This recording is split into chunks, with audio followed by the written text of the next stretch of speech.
which is called the human eye and the colorful world. तो जैसा आपको लग ही रहा होगा, इस चैप्टर को हम दो पार्ट्स में पढ़ेंगे। पहला पार्ट होगा द ह्यूमन आई और दूसरा द कलरफुल वर्ल्ड। तो सबसे पहले हम फर्स्ट पार्ट स्टार्ट करते हैं जिसका नाम है द ह्यूमन आई। तो ह्यूमन आई क्या है ये तो हम सब जानते हैं। ये आप देखें क्या बनाया हुआ है, ये आई बॉल है, आई बॉल। अगर आंख को निकाला जाए बाहर तो इस तरीके से वो दिखेगी। ह्यूमन आई जो होती है बहुत ही इंपॉर्टेंट होती है हमारे लिए। हम आसपास की चीजों को इसके मदद से देख पाते हैं और हमारे जो 5 सेंसेस हैं शायद ये उसमें सबसे ज्यादा इंपॉर्टेंट सेंस है। ठीक है, तो सबसे पहले हम देखेंगे कि ये ह्यूमन आई जो है उसका स्ट्रक्चर क्या होता है, स्ट्रक्चर ऑफ आई। ठीक है, तो ये आंख है जो बाहर से हमें दिखती है और ये आंख का इंटरनल स्ट्रक्चर है। तो हम देखेंगे इसके क्या क्या पार्ट्स होते हैं और फिर हम देखेंगे उनके क्या क्या रोल्स होते हैं। ये जो आई बॉल होती है इसका स्फेरिकल शेप होता है। एग्जैक्ट स्फेयर तो नहीं होता है बट फिर भी आप देख सकते हैं स्फेरिकल टाइप का शेप। और इसका ये जो डायमीटर होता है इसको हम डायमीटर बोल सकते हैं। तो नॉर्मली ये जो डायमीटर है वो लगभग 2.3 सेंटीमीटर का होता है। कुछ लोगों में हल्का सा ज्यादा या हल्का सा कम भी हो सकता है। तो आई का सबसे पहला पार्ट जो हम देखने वाले हैं that is called cornea. Cornea क्या होता है, आंख के ऊपर एक ट्रांसपेरेंट सी लेयर होती है, एक ट्रांसपेरेंट सी लेयर होती है। इस फोटो में अगर आप देखेंगे तो ये है वो लेयर, ये है वो लेयर, इसको हम बोलते हैं कॉर्निया। तो ये ट्रांसपेरेंट होती है जैसा कि आप समझ ही सकते हैं, और ये बल्जिंग होती है, बाहर की तरफ निकली हुई सी होती है, कॉन्वेक्स शेप होता है इसका। क्या काम करती है कॉर्निया? कॉर्निया जो है आप ऐसा सोच सकते हैं कि वो हमारे आंख को प्रोटेक्ट करती है। अगर ये कॉर्निया नहीं होगा तो बाहर से कोई भी डस्ट आंख के अंदर चला जाएगा। तो कॉर्निया जो है उन डस्ट पार्टिकल्स को अंदर जाने से रोक लेती है। ठीक है, नेक्स्ट जो पार्ट होता है इंपॉर्टेंट वो है ये आप देखें पिंक कलर में जो दिख रहा है दैट इज कॉल्ड आइरिस। ठीक है, ऊपर भी है, और ये आइरिस के बीच में ये छोटा सा एक होल होता है, इस होल को हम बोलते हैं प्यूपिल। अगर आप इस डायग्राम में देखेंगे तो ये जो रिंग जैसा स्ट्रक्चर है दैट इज आइरिस, और बीच में जो होल है दैट इज प्यूपिल। तो प्यूपिल कुछ नहीं होता है, आइरिस के बीच का एक छोटा सा होल होता है। आइरिस के बारे में अपन लिख सकते हैं कि ये कलर्ड होता है। ठीक है, और डिफरेंट डिफरेंट लोगों में आइरिस का कलर थोड़ा सा अलग हो सकता है, वो तो आपने देखा ही होगा। और बेसिकली ये रिंग शेप्ड होता है, रिंग शेप, और उसके बीच में एक होल होता है, बीच में होल होता है। ठीक है, और उसी होल का नाम है प्यूपिल। आंख के अंदर जो भी लाइट रेज आती है बाहर से, जैसा कि हम बाद में डिटेल में पढ़ेंगे, वो इस होल से ही आती है, जैसा आप समझ रहे होंगे, मतलब प्यूपिल से होते हुए आती है। ठीक, ये जो आपको दिख रहा है this is a very important part of I, this is actually lens, ये लेंस है। तो मैंने आपको बताया था लाइट वाले चैप्टर में कि आंख के अंदर भी लेंस होती है, तो ये एक लेंस है। हालांकि ये जो लेंस होता है ये ऑब्वियसली ग्लास का नहीं बना होता है, ये किसी जेली लाइक मटेरियल का बना होता है, जेली लाइक ट्रांसपेरेंट मटेरियल का बना होता है। और ये कॉन्वेक्स होता है या कॉनकेव होता है ये लेंस, जैसा आपको शेप से ही लग रहा होगा, ये जो होता है this is a convex lens, convex lens होता है। ये जो लेंस है आप देखें वो यहां पे इस चीज से अटैच्ड है, ऊपर भी और नीचे भी। इन चीजों को बोलते हैं सस्पेंसरी लिगामेंट्स।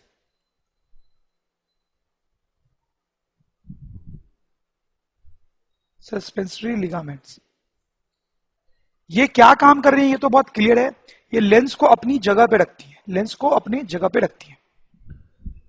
फिर ये एक तरह का मसल है, ये बड़ा इंपॉर्टेंट टाइप का मसल होता है जिसको हम बोलते हैं सिलियरी मसल्स।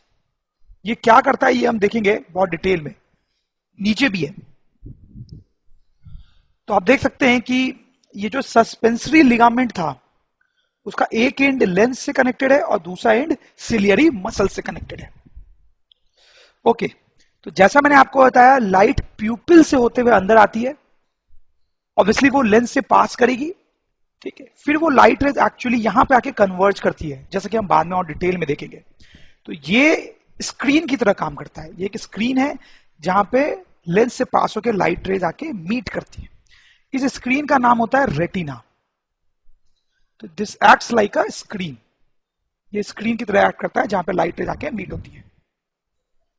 फिर आप देख सकते हैं रेटिना से ये एक कुछ नर्व्स जा रही हैं जिनका नाम होता है ऑप्टिकल नर्व्स।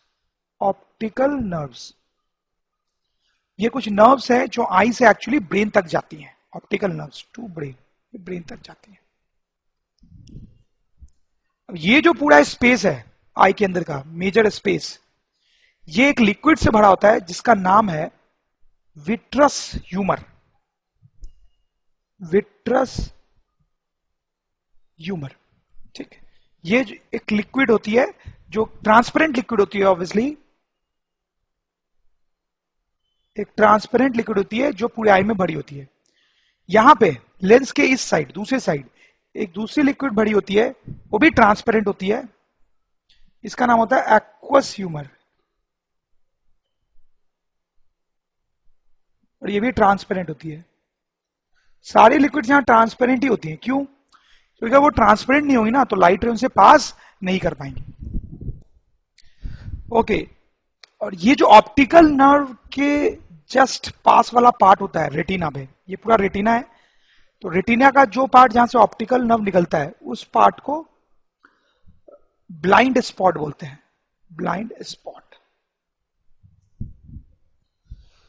तो ये मैंने आपको मेजर पार्ट्स बता दिए आई के जो आपको याद होने चाहिए, बहुत सिंपल है। यहां पे एक लेयर कॉर्निया, फिर ये आइरिस, आइरिस में होल प्यूपिल, उसके बाद लेंस, लेंस सस्पेंसरी लिगामेंट से लगा होता है, फिर उसके ऊपर सिलियरी मसल्स, ठीक है, और यहां अंत में रेटिना, यहां बीच में लिक्विड भरी होती है विट्रस ह्यूमर, यहां जो लिक्विड भरी होती है इसको बोलते हैं एक्वस ह्यूमर, ठीक है। अब हम देखेंगे कि ये जो आंख है वो कैसे काम करती है, उसके हेल्प से हम किसी भी ऑब्जेक्ट को कैसे देख पाते हैं। ओके, वर्किंग ऑफ आई, तो हम देखेंगे आई के हेल्प से हम कैसे देख पाते हैं इतनी हसीन चीजों को। तो आप सपोज करो आंख के हमारे आंख के सामने कोई ऑब्जेक्ट है, तो क्या होगा, इस ऑब्जेक्ट से बहुत सारी रेज निकलेंगी।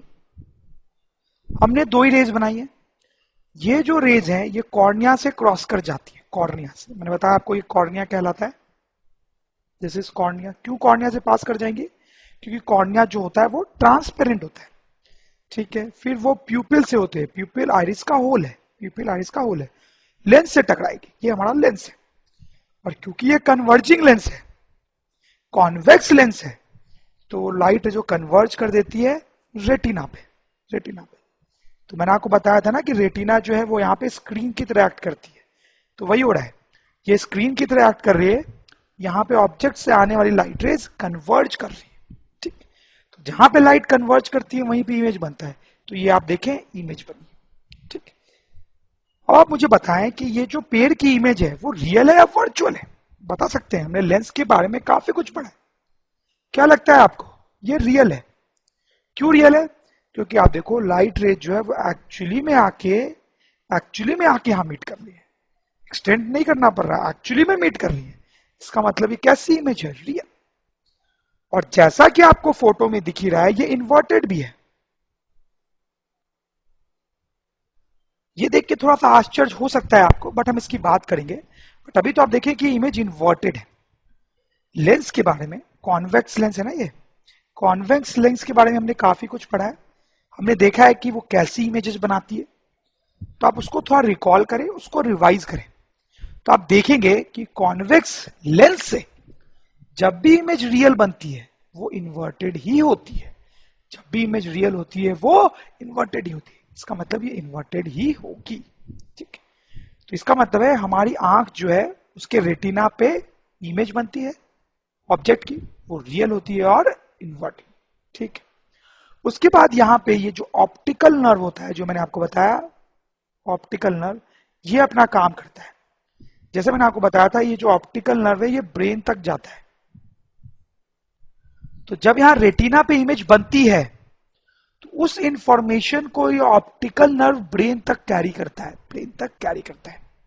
यहां इमेज बनी, तो अब ये जो ऑप्टिकल नर्व है वो इस इंफॉर्मेशन को ब्रेन तक ले जाएगा। तो ब्रेन को पता चलता है कि अच्छा यहां इमेज बनी है, और जब हमारे ब्रेन को पता चलता है कि इमेज बनी है तब हमें ये ऑब्जेक्ट दिखाई देता है, तब हमें ऑब्जेक्ट दिखाई देता है। समझ रहे हो मेरी बात? तो बहुत सिंपल है, इस ऑब्जेक्ट से लाइट रेज निकलती है, लेंस से टकरा के रेटिना पे कन्वर्ज होती है, तो रेटिना पे रियल और इन्वर्टेड इमेज बनती है। फिर इस इंफॉर्मेशन को ऑप्टिकल नर्व ब्रेन तक ले जाता है, तो हमारे ब्रेन को यानी हमें पता चलता है कि इमेज बनी है, तो हमें ऑब्जेक्ट दिखाई देता है। ठीक, इस तरह से कुछ आई काम करती है। हालांकि अभी इसमें और भी डिटेल्स है जो मैं आपको बताऊंगा, ये एक ब्रीफ था। अच्छा, यहां पे कुछ लोगों को ये डाउट जरूर आता है कि यार यहां तो इन्वर्टेड इमेज बनी, तो किसी पेड़ को अगर हम देख रहे हैं तो हमें तो वो पेड़ उल्टा दिखना चाहिए, क्योंकि हमारे आंख में उसकी इमेज कैसे बन रही है, इन्वर्टेड। सही बात है ना? लेकिन ऐसा तो नहीं होता। अगर हम किसी पेड़ को देखते हैं तो हमें सीधा ही दिखाई देता है, जबकि इमेज तो इन्वर्टेड बन रही है। तो वहां पे कोई खास बात नहीं है। होता क्या है, जब ये इंफॉर्मेशन ब्रेन तक जाती है तो ब्रेन को पता होता है कि रेटिना पे जो इमेज होती है वो उल्टी बनती है। ठीक है, तो ब्रेन इंटेलिजेंट है हमारा, वो इस तरीके से काम करता है कि जो भी इमेज यहां बनती है हमें उसका उल्टा फील होता है, हमें उसका उल्टा फील होता है। समझने की कोशिश करें। ये उल्टी इमेज बनी, ब्रेन तक इंफॉर्मेशन गई, फिर ब्रेन इस तरह से काम करती है कि जो भी इमेज यहां बनी है ना, हमें उसका उल्टा फील हो। ठीक है, तो हमें इसका उल्टा फील होगा तो हमें सीधा ऑब्जेक्ट दिखाई देगा। तो ये थी बेसिक वर्किंग ऑफ आई। शायद आपने कभी कैमरा के बारे में पढ़ा हो, वो कैमरा जो नॉर्मली हम फोटो खींचने के लिए यूज करते हैं। तो आई की जो बेसिक वर्किंग है ना, वो कैमरा की जैसे ही होती है। Basic working of eye is similar to a camera. Role of iris and pupil. तो हमने पढ़ा था कि ये जो है ये आइरिस है, ठीक है, और बीच में ये जो होल है वो प्यूपिल है। तो आइरिस और प्यूपिल का बड़ा इंटरेस्टिंग रोल होता है जब आंख फंक्शन करती है। जरा आप सोचो, ये जो होल है उससे लाइट अंदर आती है, ये जो होल है प्यूपिल, उसी से लाइट अंदर आती है। ठीक है, तो क्या हो सकता है कि अगर बाहर बहुत ब्राइट लाइट है, बहुत ज्यादा रोशनी है, तो इस होल से बहुत ज्यादा लाइट अंदर आएगी। ठीक है, अगर बाहर बहुत ब्राइटनेस है तो इस प्यूपिल से यानी इस होल से बहुत सारी लाइट रे अंदर आएगी। अगर बहुत ज्यादा लाइट रे अंदर आ जाती है तो आंख जो है वो खराब हो सकती है, हमारी डैमेज हो सकती है। ठीक है, उसी तरीके से अगर बाहर बहुत कम लाइट है, तो इस छेद से, इस प्यूपिल से थोड़ी सी ही लाइट आ पाएगी, और अगर थोड़ी सी ही लाइट आएगी तो यहां जो इमेज है वो उतनी ब्राइट नहीं बनेगी, तो हमें इमेज ढंग से दिखाई नहीं देगी, मतलब हमें ऑब्जेक्ट ठीक से दिखाई नहीं देगा। ठीक, तो इस प्रॉब्लम को सॉल्व करने के लिए आइरिस और प्यूपिल जो है वो बड़े अच्छे ढंग से काम करते हैं। एक छोटा सा क्वेश्चन पूछता हूं मैं आपसे।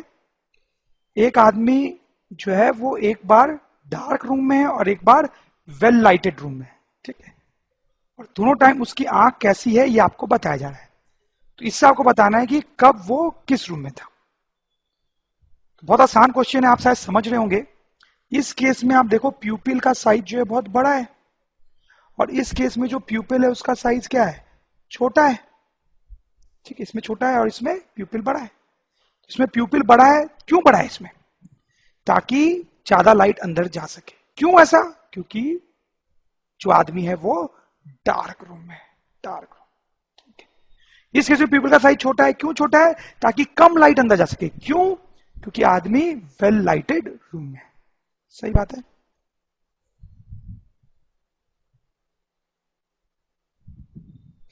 एक और चीज मैं आपको बताता हूं, ये जो प्रोसेस है आइरिस और प्यूपिल के साइज चेंज होने का, वो सडनली नहीं होता है, वो सडनली नहीं होता है। इसको लिख लेते हैं जरा।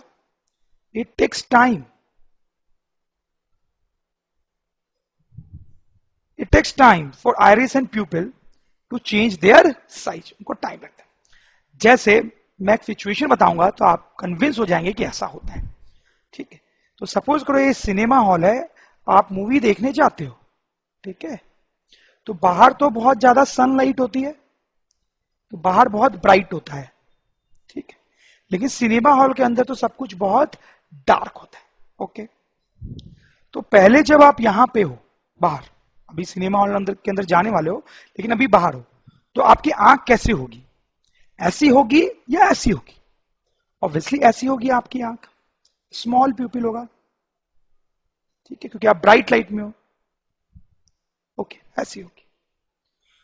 अब जब आप सिनेमा हॉल के अंदर चल जाओगे तो वहां तो डार्क है, तो वहां पे आपकी आंखों को कैसा होना चाहिए? ऐसा होना चाहिए। क्यों ऐसा होना चाहिए? क्योंकि अब प्यूपिल बड़ी होगी तो उसमें ज्यादा लाइट अंदर जाएगी, तो आपको साफ साफ दिखाई देगा। तो यहां पे लार्ज प्यूपिल होना चाहिए। ठीक, तो क्या होता है कि आप सिनेमा देखने जब अंदर जाते हो तो बाहर आपको चाहिए स्मॉल प्यूपिल, तो आपका स्मॉल प्यूपिल होता है। जब अंदर जाते हो तो प्यूपिल बड़ा होना शुरू होता है, बड़ा होना शुरू होता है, लेकिन उसको बड़े होने में थोड़ा टाइम लगता है, थोड़ा टाइम लगता है, 2 मिनट 4 मिनट थोड़ा टाइम लगता है। तो आपने देखा होगा कि जब आप अंदर जाते हो तो शुरू में आपको सीढ़ियां खोजने में टाइम लगता है, सीढ़ी चढ़ने में बड़ी प्रॉब्लम होती है, सीढ़ी दिखाई नहीं देती शुरू में। वही आप 1 घंटे बाद जब देखोगे ना तो आपको सीढ़ी ढंग से दिखाई देगी, उतने ही डार्कनेस में। लेकिन शुरू में जब अंदर जाओगे ना तो वो सीढ़ी ठीक से दिखाई नहीं देगी, या कुछ भी ठीक से दिखाई नहीं देगा। ऐसा क्यों? क्योंकि आप अंदर गए तो आपकी प्यूपिल तो छोटी थी। ठीक है, अब उसको बड़ा होना है, लेकिन बड़े होने में तो उसको थोड़ा सा टाइम लगेगा। जब तक वो बड़ी नहीं हो जाती ढंग से, आपको ठीक से दिखाई नहीं देगा। क्योंकि जब तक वो बड़ी नहीं हो जाती, प्यूपिल छोटा है, उसमें कम लाइट जा रही है, तो आपको इमेज जो है वो सही से दिखाई नहीं देगी। लेकिन थोड़ी देर बाद प्यूपिल बड़ा हो जाता है और फिर सब कुछ अच्छे से दिखाई देता है। ये जो फिनोमेना मैंने देखा, इसी का उल्टा होता है जब हम सिनेमा हॉल से या और भी किसी डार्क रूम से बाहर निकल के ब्राइट सनलाइट में आते हैं, तो इसका उल्टा होता है। आपने फील किया होगा कि आप किसी डार्क रूम में हो, फिर अचानक से आप ब्राइट सनलाइट में आ जाओ। ठीक है, या फिर रूम में अंधेरा हो और अचानक से बल्ब जला दिया जाए, रूम में अंधेरा और अचानक से बल्ब जला दिया है, तो आपकी आंखें चौंधिया जाती हैं, चौंधिया जाती हैं, बंद होने लगती हैं बार बार। क्यों होता है ऐसा? क्योंकि पहले आप डार्क रूम में थे। ठीक है, डार्क रूम में थे तो आपका प्यूपिल बहुत बड़ा था, प्यूपिल बहुत बड़ा था। अब अचानक से आप रोशनी में आ गए। ठीक है, तो अब प्यूपिल को छोटा होना है, लेकिन उसको छोटा होने में तो टाइम लगेगा, छोटा होने में टाइम लगेगा, तो थोड़ी देर आपका प्यूपिल बड़ा ही रहेगा। तो आप ब्राइट में आ गए हो और आपका प्यूपिल अभी भी बड़ा है, तो उसमें बहुत सारी सनलाइट अंदर जा रही है, इसलिए आपकी आंख चौंधियाती है। लेकिन थोड़ी देर बाद वो छोटा हो जाता है प्यूपिल, तो फिर सब कुछ नॉर्मल हो जाता है। ठीक है, पावर ऑफ एकोमोडेशन, ये बहुत ही इंपॉर्टेंट फिनोमेना होता है आई के लिए। देखो, आपने देखा होगा कि, इनफैक्ट देखा क्या होगा, देखा ही है कि हम दूर के ऑब्जेक्ट्स को भी देख सकते हैं और पास के ऑब्जेक्ट्स को भी देख सकते हैं। ऐसा कैसे होता है? जैसे आप सपोज करें कि कोई ऑब्जेक्ट बहुत दूर है, डिस्टेंट ऑब्जेक्ट, तो हम सोच सकते हैं कि वो इन्फिनिटी पे, जैसे सन हो गया फॉर एग्जांपल, स्टार्स हो गए, बहुत दूर होते हैं, तो हम ऐसा सोच सकते हैं कि उनसे जो लाइट रेज आती है वो पैरेलल आती है। तो ये पैरेलल लाइट रेज आई में एंटर करके लेंस पे आती है, फिर लेंस उनको बेंड करता है और इमेज जो है रेटिना पे बनाता है। ठीक, यानी लाइट रेज रेटिना में मीट करती है, और जब ये इमेज बनती है तो हमें वो दूर वाला ऑब्जेक्ट दिखाई देता है। सही बात है। अब मान लो कोई ऑब्जेक्ट दूर नहीं, पास है, आंख के पास है, ज्यादा दूर नहीं है, दिखाई तो वो भी देता है। कैसे दिखाई देता होगा? उससे इस तरह से लाइट रे आएगी। सही बात है, उससे तो पैरेलल आएगी नहीं, इस तरह से लाइट रे आएगी, वो लेंस पे गिरेगी, फिर लेंस को बेंड करके रेटिना पे कन्वर्ज करता है, तो फिर से हमें वो ऑब्जेक्ट दिखाई देता है। तो दूर कोई ऑब्जेक्ट है तो भी उसकी इमेज रेटिना पे ही बनती है, पास कोई ऑब्जेक्ट है तो भी उसकी इमेज रेटिना पे ही बनती है, और दोनों ही केस में हमें ऑब्जेक्ट दिखाई देता है। अब देखो, लेंस फॉर्मूला हमने पढ़ा था, वो मैं यहां पे लिखता हूं, 1/v minus 1/u equals to 1/f। ये होता है लेंस फॉर्मूला। ठीक है, इसमें आप देखिए v क्या है, v v is actually image distance. v जो होता है वो इमेज डिस्टेंस होता है। तो आप देखें ऑब्जेक्ट दूर है ये वाले केस में, तो हमारा इमेज जो यहां पे बना है वो उसका डिस्टेंस कितना है, लेंस ये, जो कि अप्रोक्सीमेटली 2.3 सेंटीमीटर होगा, आईबॉल का डायमीटर। जब ऑब्जेक्ट पास में है तो भी इमेज तो रेटिना पे ही बन रही है, तो उस टाइम पे ये जो इमेज डिस्टेंस है वो कितना होगा, उस टाइम पर भी वो 2.3 सेंटीमीटर ही होगा अप्रोक्सीमेटली। सही है। इसका मतलब हर केस में इमेज डिस्टेंस जो है वो सेम है, अप्रोक्सीमेटली 2.3 सेंटीमीटर। तो हम डिस्टेंस ऑब्जेक्ट का इमेज बना रहे हो अपने आंख में या क्लोज ऑब्जेक्ट का, दोनों केस में लेंस और इमेज के बीच की डिस्टेंस जो है वो सेम रहती है 2.3। मतलब ये जो टर्म है वो कांस्टेंट हो गया 1/v। ओके, u क्या होता है, u is actually object distance. Object distance क्या ये भी कांस्टेंट है, सोचिए आप, नहीं, ये तो वेरिएबल है, ये वेरी कर रहा है। देखो जब ऑब्जेक्ट बहुत दूर था तो v जो है u ये हमारा u होगा और वो बहुत ज्यादा होगा। इस केस में ऑब्जेक्ट पास है तो u जो है हमारा ये वाला डिस्टेंस होगा जो कि कम होगा। तो u अलग अलग होता है हर केस में। तो आप ध्यान दें इस इक्वेशन के अकॉर्डिंग अगर ये कांस्टेंट है, ये टर्म कांस्टेंट है और ये बार बार चेंज हो रहा है, जब ऑब्जेक्ट को हम पास और दूर ले जा रहे हैं, तो अगर ये चेंज हो रहा है तो इसका मतलब है ये f भी क्या होगा, चेंज होगा, f भी चेंज होगा। इस इक्वेशन से हम बोल सकते हैं कि अगर ये चीज कांस्टेंट है तो अगर ये चेंज हो रहा है बार बार तो दोनों को सबट्रैक्ट करने पे 1/f जो आएगा वो भी चेंज होगा। मतलब इस लेंस की फोकल लेंथ चेंज होगी।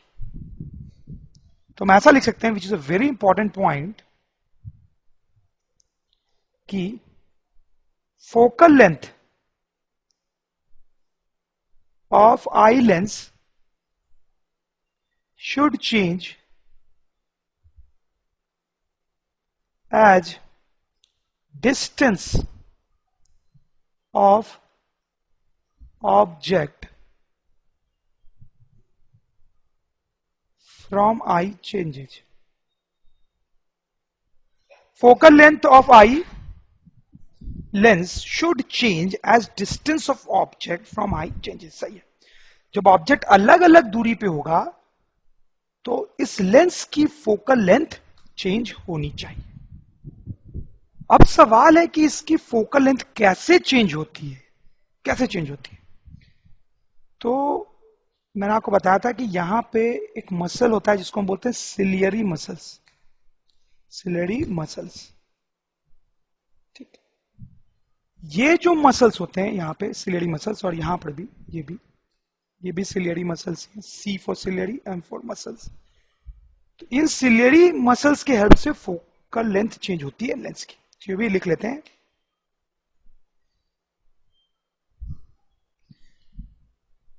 Focal length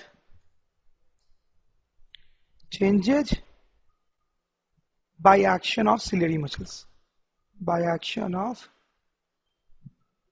ciliary muscles. ठीक, अब देखें ये सिलियरी मसल्स एक्चुअली में कैसे काम करते हैं। तो जब ऑब्जेक्ट बहुत दूर होता है, काफी दूर होता है, जैसा इस केस में है, तो ये सिलियरी मसल्स रिलैक्स्ड होते हैं, रिलैक्स्ड। ये सिलियरी मसल्स रिलैक्स्ड होते हैं, कुछ नहीं कर रहे होते हैं। ठीक है, तो ये जो है वो लेंस की ओरिजिनल शेप होती है, ओरिजिनल शेप। ध्यान दें जब ऑब्जेक्ट बहुत दूर होता है तो ये जो सिलियरी मसल्स है वो रिलैक्स्ड होते हैं और ये लेंस की एक्चुअल या ओरिजिनल शेप होती है। जब ऑब्जेक्ट को पास लाते हैं, जैसे जैसे हम ऑब्जेक्ट को पास लाते हैं, ये जो सिलियरी मसल्स है वो कॉन्ट्रैक्ट होते हैं नीचे की तरफ, ऐसे कॉन्ट्रैक्ट होते हैं, सिलियरी मसल कॉन्ट्रैक्ट होते हैं, जिससे लेंस चिपटा सा हो जाता है, फूल जाता है। इससे आप देखें फोटो से क्लियर होगा, यहां पे देखिए आप लेंस लंबा था, ठीक है, क्योंकि सिलियरी मसल रिलैक्स था। अब जो सिलियरी मसल है वो कॉन्ट्रैक्ट हो रहा है दोनों साइड से, तो लेंस को दबा के उसको चिपटा टाइप का बना देता है, उसको छोटा बना देता है। ऐसे होने से इस लेंस की फोकल लेंथ चेंज हो जाती है। तो आप समझ गए होंगे क्या होता है, जब ऑब्जेक्ट बहुत दूर होता है तो सिलियरी मसल्स रिलैक्स होती हैं और ये लेंस का एक्चुअल शेप होता है। जैसे जैसे ऑब्जेक्ट पास होता है, जैसे जैसे ऑब्जेक्ट पास होता है, ये सिलेरी मसल्स कॉन्ट्रैक्ट होते हैं और लेंस का शेप चेंज होता जाता है, और उसके शेप के चेंज होने से उसकी फोकल लेंथ भी चेंज होती है। तो इसको हम लिख लेंगे as object comes closer to eye, ciliary muscles contract more and thus changing shape of lens. This changes focal length, ये फोकल लेंथ को चेंज कर देता है। ओके, तो ये कमाल का फिनोमेना होता है कि आई जो है वो अपने लेंस के फोकल लेंथ को चेंज कर लेती है ताकि वो दूर के ऑब्जेक्ट्स भी देख सकें और पास के भी। तो ये जो फिनोमेना है इसी को हम बोलते हैं पावर ऑफ एकोमोडेशन या फिर सिर्फ accommodation.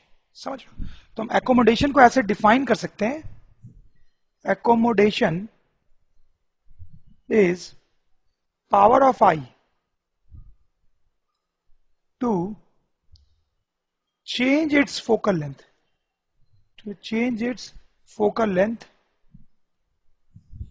so that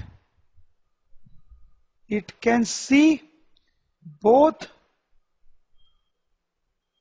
near and distant objects. Accommodation is the power of eye to change its focal length so that it can see both near and distant objects. Okay, तो हमने देखा accommodation। हालांकि यहां पे एक प्रॉब्लम होती है। Problem क्या है? तो जब ऑब्जेक्ट बहुत दूर है तो सिलेरी मसल रिलैक्स्ड है, जैसे जैसे ऑब्जेक्ट पास आता है सिलेरी मसल कॉन्ट्रैक्ट होता जाता है, ऑब्जेक्ट और पास आता है सिलेरी मसल और कॉन्ट्रैक्ट होती है, ऑब्जेक्ट और पास आता है सिलेरी मसल और कॉन्ट्रैक्ट होती है। ठीक, लेकिन सिलेरी मसल के कॉन्ट्रैक्ट होने की एक लिमिट होती है, अगर ये जो ऑब्जेक्ट है वो 25 सेंटीमीटर दूरी तक आ गया है, ठीक है, तो आप दूर से ला रहे थे उसको, तो जैसे से आप ऑब्जेक्ट को दूर ला रहे थे सिलेरी मसल कॉन्ट्रैक्ट होता जा रहा था और ज्यादा। लेकिन अगर आप इसको 25 सेंटीमीटर के अंदर लाओगे ऑब्जेक्ट को और पास लाओगे, 25 सेंटीमीटर से भी पास लाओगे, तो ये सिलियरी मसल और कॉन्ट्रैक्ट नहीं हो पाता है। और अगर ये और कॉन्ट्रैक्ट नहीं हो पाएगा तो क्या होगा? अब फोकल लेंथ चेंज नहीं होगी, और जब फोकल लेंथ चेंज नहीं होगी तो हमें इमेज ठीक से दिखाई नहीं देती है। तो इसको हम लिख सकते हैं कि if object comes very close to eye in the range of 25 centimeter, then ciliary muscles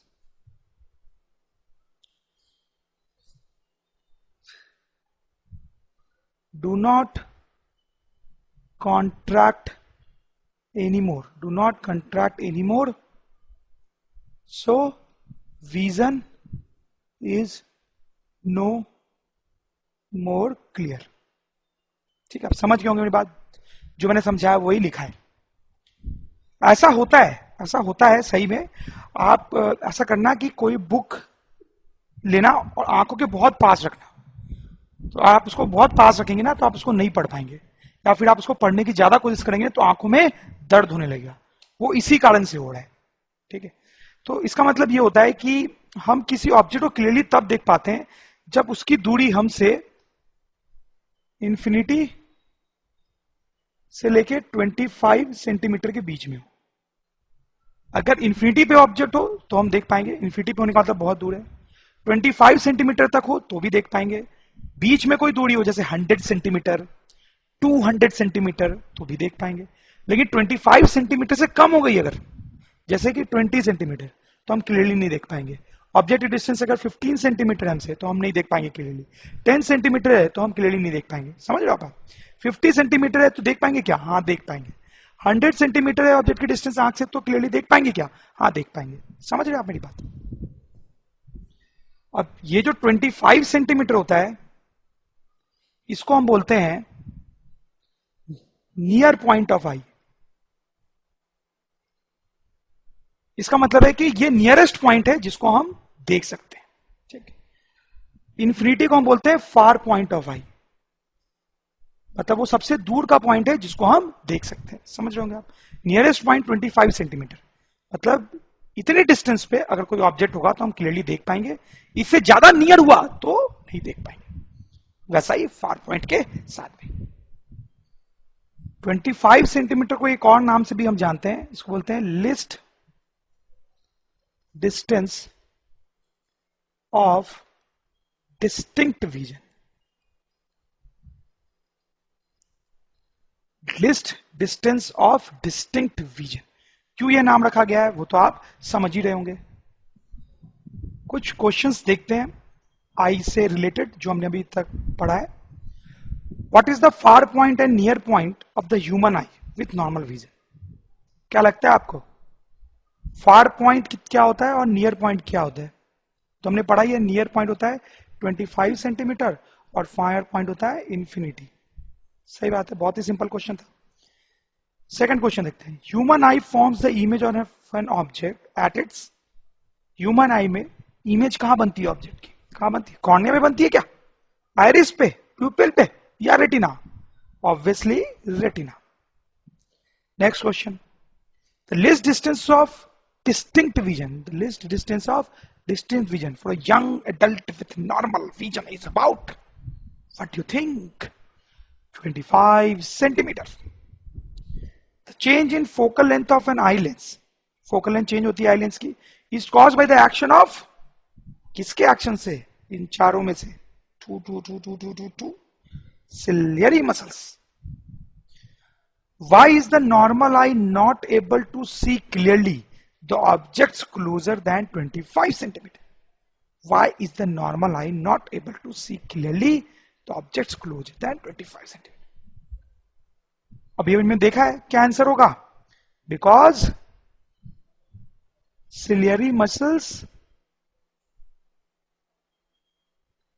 stop contracting further.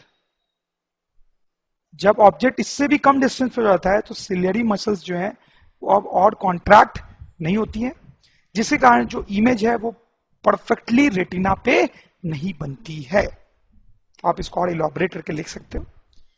Last question. What happen, ये इंपॉर्टेंट क्वेश्चन भी है लास्ट वाला, देखना बहुत सिंपल है लेकिन इसमें लोग कंफ्यूज हो जाते हैं। What happens to the image distance, what happens to the image distance in the eye when we increase the distance of an object from eye? Image distance कैसे चेंज होती है जब हम ऑब्जेक्ट को दूर या पास ले जाते हैं आई से? इमेज डिस्टेंस कैसे चेंज होती है? क्या लगता है आपको? इमेज डिस्टेंस जो होती है वो कांस्टेंट रहती है, constant, does not change, change ही नहीं होती है। वो तो लेंस और रेटिना के बीच की डिस्टेंस है ना, वो थोड़ी चेंज होती है, डज नॉट चेंज। और कितनी रहती है? Approximately 2.3 centimetre.